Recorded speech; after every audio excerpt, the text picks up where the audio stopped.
The gates of Graceland stood silent in the November darkness, iron bars casting long shadows across the driveway. In the amber glow of security lights, it was 2:47 in the morning, on November 21st, 1976, and Memphis had that particular stillness that only comes in the hours before dawn, when the city holds its breath between one day and the next. Inside the mansion, behind curtains that had been drawn for weeks, Elvis Presley sat alone in the jungle room. The exotic furniture surrounded him like artifacts from a life he no longer recognized. The waterfall feature had been turned off months ago. Nobody remembered to turn it back on. Nobody seemed to remember much of anything anymore. He was 41 years old. He weighed nearly 250 pounds. His eyes, once described by critics as the most expressive in American entertainment, had taken on a distant quality, present but unreachable, like lights glimpsed through fog. He had not left this house in 11 days. The television flickered silently in the corner, playing footage of someone he used to be, a young man with dark hair and dangerous hips, setting audiences on fire in 1956. Elvis watched without watching, the way you might observe a stranger's home movies, curious but detached, as if that person existed in a different universe entirely. His girlfriend Linda Thompson had left him 2 weeks earlier. The Memphis Mafia, those trusted friends and employees who had surrounded him for 20 years, had been reduced to shadows. Red West, Sonny West, David Hebler, men who had protected him and loved him and occasionally enabled his worst impulses, had been fired 4 months ago. His father Vernon had done the firing, citing financial reasons, but everyone knew the truth. Elvis was cleaning house. Or perhaps the house was cleaning itself of everyone who might have told him what he needed to hear. The phone had stopped ringing. Or maybe it still rang, and he had simply stopped answering. This is where the story begins. Not with triumph or tragedy, but with the particular loneliness of a man who had everything the world could offer, and found that it was not enough, not nearly enough. 20 years earlier, in that same city, in a cramped studio on Union Avenue, 4 young men had gathered around a piano and created something magical. December 4th, 1956. The $1 Million Quartet, the newspapers had called them. Elvis Presley, already the biggest star in America. Carl Perkins, whose blue suede shoes had launched a revolution. Johnny Cash, the man in black before he had a nickname. And a wild-eyed piano player from Faraday, Louisiana, who had just signed with Sun Records and hadn't yet released his first single, Jerry Lee Lewis. They had sung gospel songs that afternoon, the hymns they had all learned in poor Southern churches, where the music meant something more than entertainment. They had traded verses and harmonies and laughter. 4 young men who didn't yet understand what fame would cost them, who still believed that talent and ambition would be enough to carry them through whatever came next. Elvis had watched Jerry Lee play that day. Watched his hands attack the piano keys with a ferocity that bordered on violence. Watched his body move with an energy that seemed to come from somewhere outside normal human experience. And he had said something to Sam Phillips that would later become famous. That boy can go. I think he has a great future ahead of him. He has a different style, and the way he plays piano just gets inside me. 20 years later, both men had changed in ways neither could have predicted. Elvis had become the king, a title he never asked for and never quite believed he deserved. Jerry Lee had become the killer, a nickname earned in childhood that would follow him through decades of scandal and self-destruction and improbable survival. They had taken different roads to the same destination, exhaustion. Jerry Lee Lewis arrived at the gates of Graceland for the first time on November 27, 1976, at approximately 2:30 in the morning. He was driving a brand-new Rolls-Royce Silver Shadow, a car that cost more than most Americans earned in 5 years, and he was reasonably sober by his own standards, which is to say he had been drinking but could still form complete sentences. The guard on duty was Harold Lloyd, Elvis's cousin, a man accustomed to unusual visitors at unusual hours. He recognized Jerry Lee immediately. Everyone in Memphis recognized Jerry Lee. "I'd like to see Elvis," Jerry Lee said, his Louisiana accent softened by years of living in Tennessee but still present, like a fingerprint that couldn't be erased. Harold Lloyd hesitated. It was the middle of the night. Elvis was asleep, or at least, Elvis was in that twilight state between wakefulness and oblivion that passed for sleep in these final years. The protocols were clear. Nobody disturbed Elvis after midnight, unless it was an emergency. "Mr. Presley's resting," Harold said carefully. "I'm sorry, Mr. Lewis, but I can't let you through." Jerry Lee nodded slowly. His eyes, which had a way of looking either manic or deeply wounded depending on the light, showed something closer to disappointment than anger. "All right then," he said quietly. "Tell him I stopped by. Tell him the killer wanted to talk." He drove away without incident. Harold Lloyd watched the taillights disappear into the Memphis night and thought no more about it. 3 hours later, Jerry Lee flipped the Rolls-Royce on Peterson Lake Road. He was charged with driving under the influence and driving without a license. The police report noted that he seemed obviously tanked on something. He was released on his own recognizance. A reasonable person might have gone home to sleep it off. Jerry Lee Lewis had never been accused of being a reasonable person. Throughout the following day, something built inside him. He couldn't name it exactly. This pressure in his chest, this voice in his head that kept insisting he needed to see Elvis, needed to talk to him, needed to reconnect with the only person in the world who might understand what it felt like to be Jerry Lee Lewis. They had both come from nothing. They had both built empires from raw talent and stubborn will. They had both watched those empires crumble in different ways. Elvis retreating into isolation and medication.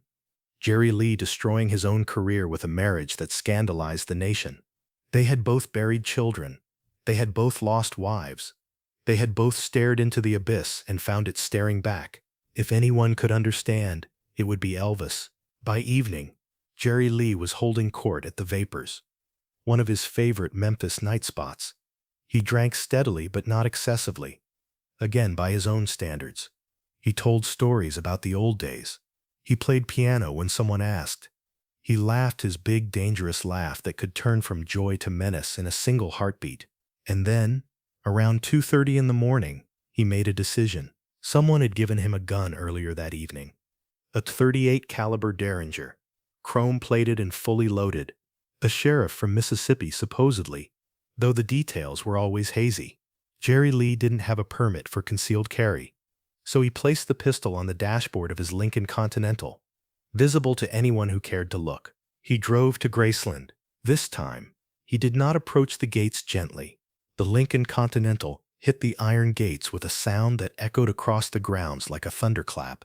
Harold Lloyd, still on duty, watched in disbelief as Jerry Lee emerged from the vehicle, pistol in hand, eyes wild with something that might have been rage or desperation, or simply the accumulated weight of too many years, carrying too much pain. "Get on the goddamn phone," Jerry Lee screamed. "I know you got an intercom system. Call up there and tell Elvis I want to visit with him. Who the hell does he think he is? Tell him the killer's here to see him." Harold Lloyd retreated to the guard booth. His hands were shaking as he picked up the phone to the main house. Inside Graceland, Elvis Presley had been watching. The closed-circuit television system had been installed years ago, a security measure that allowed Elvis to monitor the gates without leaving the house. He had been sitting in his bedroom, unable to sleep as usual, flipping between channels of his own surveillance feeds and late-night television programming. He had seen Jerry Lee's car approach. He had seen the collision with the gates. He had seen the gun. Something stirred in him that he hadn't felt in months. Fear, certainly, but something else too. Something that felt almost like recognition. The phone rang. Elvis answered. What the hell's going on down there, Harold?"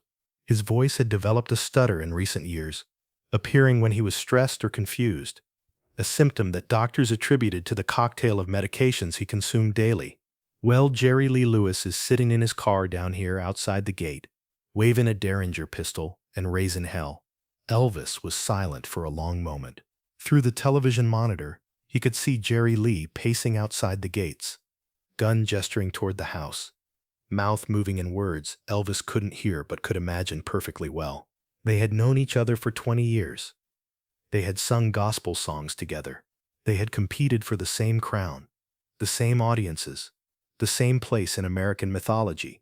They had respected each other in the way that only rivals can, with a mixture of admiration and wariness, and something that in different circumstances might have become friendship. Elvis could have gone down to the gates. He could have opened them, invited Jerry Lee inside, sat with him in the jungle room, the way they had once sat together at Sun Studios. He could have listened to whatever Jerry Lee needed to say, could have shared his own burdens, could have found in that conversation some fragment of the connection he had been missing for so long. Instead, he made a different choice. "Call the cops," Elvis said. "I don't want to talk to that crazy son of a bitch." Harold Lloyd said the police had already been called.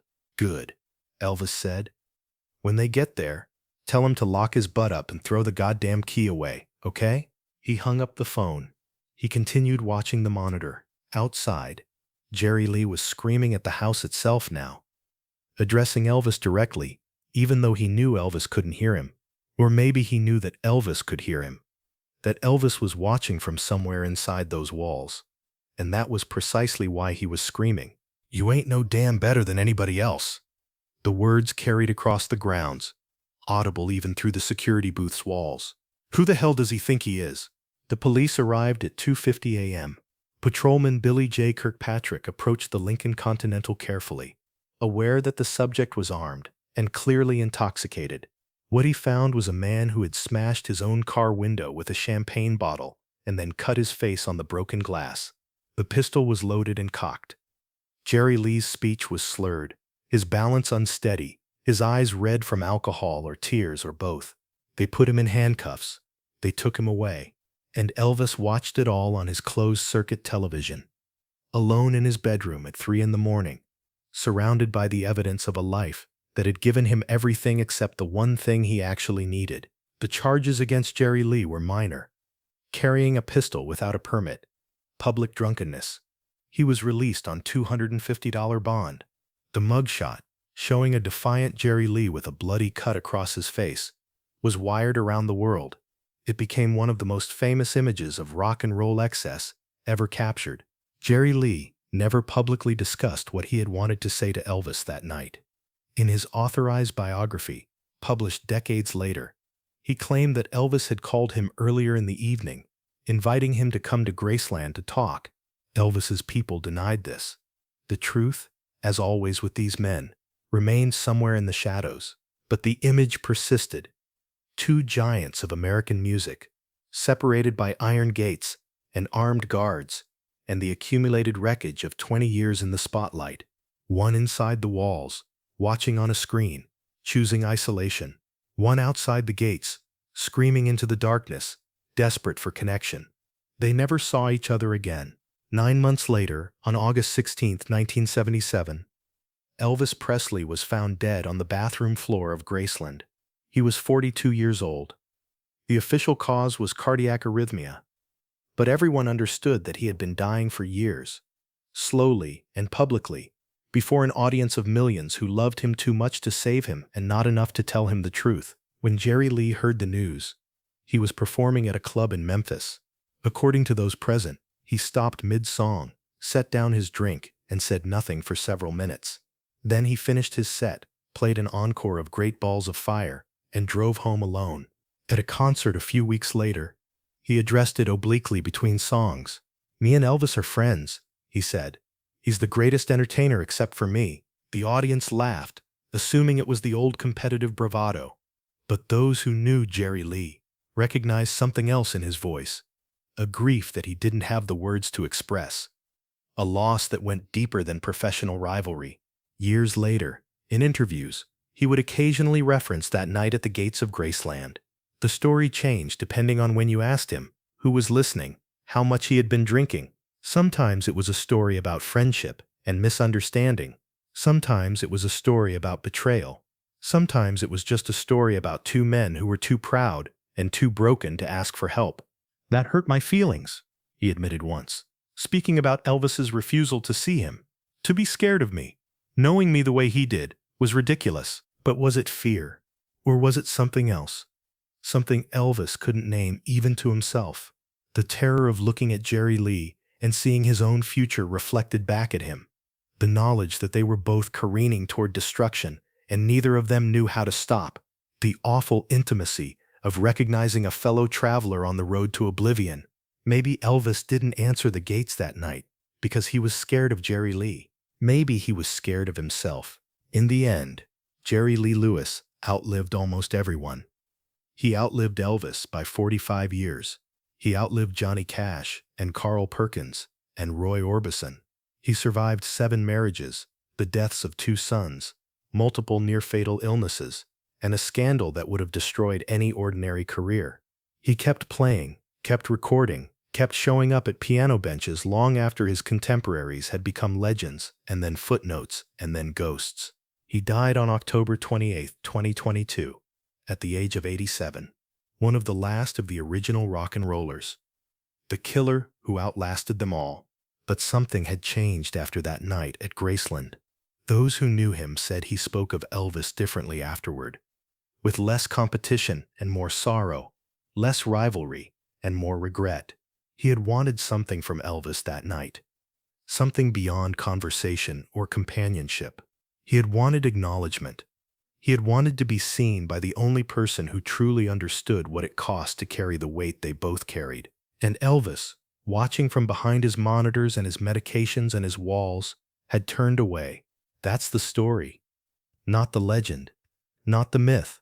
Just 2 men at the gates of Graceland on a November night in 1976, one screaming to be let in, one choosing to remain alone. The killer at the gates, the king in his castle, and the distance between them that neither one could cross, even though the crossing might have saved them both. What does it mean to reach out in desperation and find the door closed? What does it mean to be the one closing it? We tell stories about rivalry and competition, about battles for thrones and crowns, but the deeper story is always about connection. The connections we make, the connections we refuse, the moments when we choose isolation over vulnerability, and spend the rest of our lives wondering what might have happened if we had chosen differently. Elvis Presley had millions of fans who adored him. He had employees and assistants and handlers who attended to his every need. He had wealth beyond imagination and fame beyond measure, and a legacy that would outlive everyone who ever knew him personally.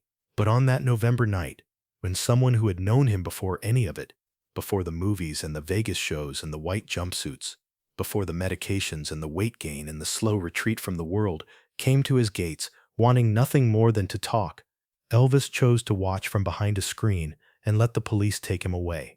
Jerry Lee Lewis had his demons. He was drunk and armed and dangerous, in the way that wounded people often become dangerous. He had made choices throughout his life that hurt himself and others in ways that couldn't be undone. But he had also driven through the night to the home of someone he considered a brother, someone who had praised him when he was unknown, and welcomed him into the fraternity of pioneers who changed American music forever. He had wanted to connect. He had wanted to be heard. He had wanted, perhaps, to save or be saved. The gates remained closed. That's the lesson, if there is one. We build our walls for protection. We hire guards and install cameras and create protocols for who can enter and when. We convince ourselves that isolation is safety, that vulnerability is weakness, that the people trying to reach us are threats to be managed rather than connections to be cherished. And then we spend our final years alone in houses full of things that cannot love us back, watching the world through screens that show us everything except what we actually need to see. The gates of Graceland are open now. Millions of visitors pass through them every year, paying tribute to a man who became a legend, and then a myth, and then something approaching a religion. They see the jungle room, and the television sets, and the gold records on the walls. But they don't see what matters most. They don't see the closed-circuit monitor where Elvis watched a friend be taken away in handcuffs. They don't see the phone that stopped ringing. They don't see the distance between 2 men who had known each other for 20 years and couldn't find a way to cross the final 50 feet between the street and the front door. Some doors, once closed, can never be opened again. Some words, left unspoken, echo forever in the silence. And some nights in November, when the darkness is complete and the gates stand empty and the guards have long since gone home, You can almost hear them still, the king and the killer, calling to each other across the years, finally saying what they never got to say when saying it might have mattered.